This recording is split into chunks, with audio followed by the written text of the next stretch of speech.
Open-ended questions. Type of house. When they say, I don't know, talk to me, Fred. You tell me, I don't know what kind of house I'm looking for. Are you interested possibly in like a ranch or two-story? Okay, that's a possibility. Start asking questions like style questions. If I was talking to you, I'd say, Angel, let's imagine we're both sitting on the curb across the street from the house of your dreams. Where are we? We out in the country? Are we in a subdivision? Are we in an older established neighborhood? Are we in a historical neighborhood? What kind of house are we looking at? Is it a two-story? Is it a ranch? Does it have a garage back there somewhere? Is it attached? They all know. You just got to ask the right questions. Everybody knows what they're looking for. Don't let them get away with that, because if they stay vague with their needs, it's going to take you a lot more time and a lot more energy to find them a house. Okay? The other thing that it does is, by identifying that home with them, what happens is they now have a goal in mind. Okay? It's just like if I was working with you guys one-on-one, I was coaching in your career, and I said, the first thing I would ask you is, do you have goals? You know, what are you trying to accomplish here? And you might say, oh, I want to be successful. Okay, what does success mean to you? Well, it means, I don't know, I want to make a lot of money. How much?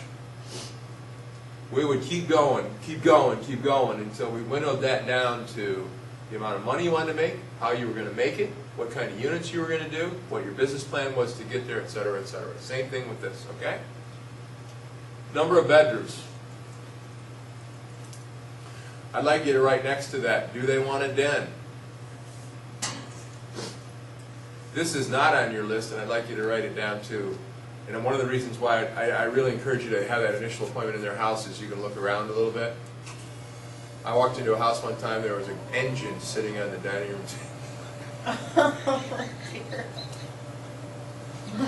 I'm like, there's an engine on the dining room table. I'm like, I guess you need a garage. Formal dining room, write that down, it's a killer. If they've got dining room furniture, you can set up 15 appointments, and if 8 of those people don't have formal dining rooms, guess what? You just wasted 4 hours of your life, okay? I actually did that one time with Brad and Cindy Evers.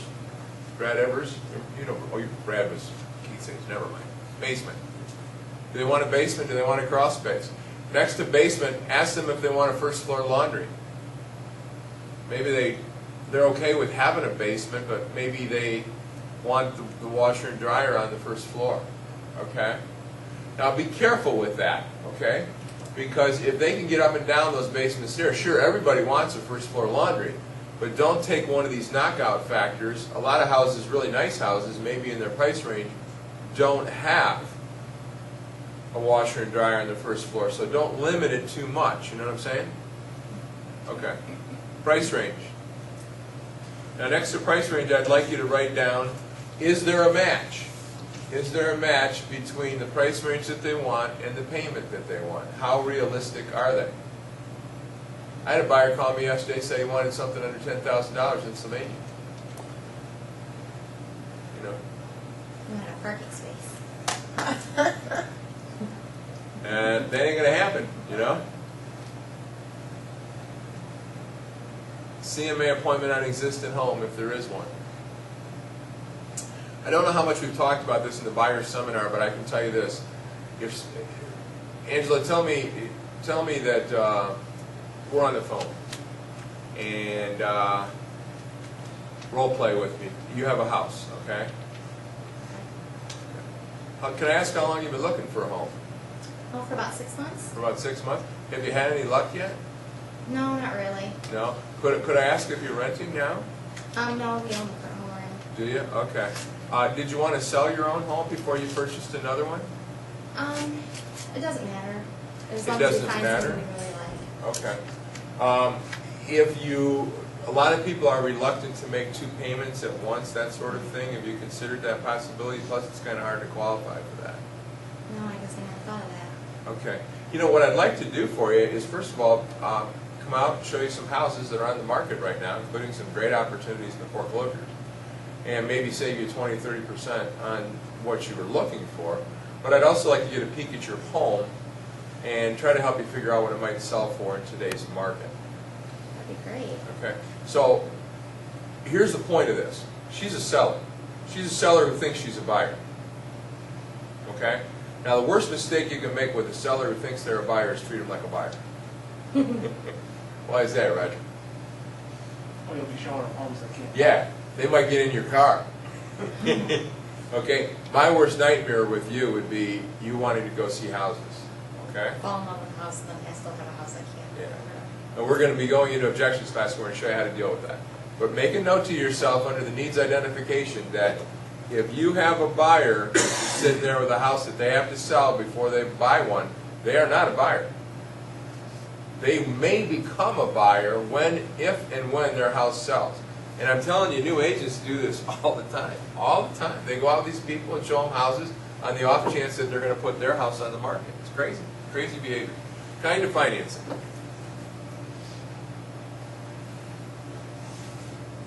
Ask some questions. Here's an example of how to do that.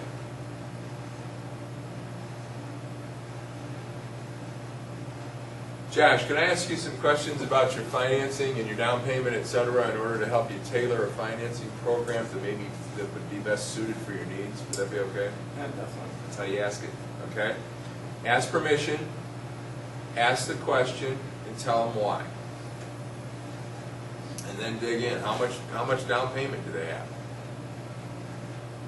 Etc. Garage. Attached or detached? How many cars do they need? If you're going to be showing houses in the Old West End, and they say they want an attached garage, tell them that there isn't any, or there's 1 out of 10, and you want to show them the other 9. Anytime that you feel they're being unrealistic about one of these factors, you have to point it out, okay? Somebody wants a house in Lincolnshire with a basement. Problem, Roger? A little bit, yeah. Little bit.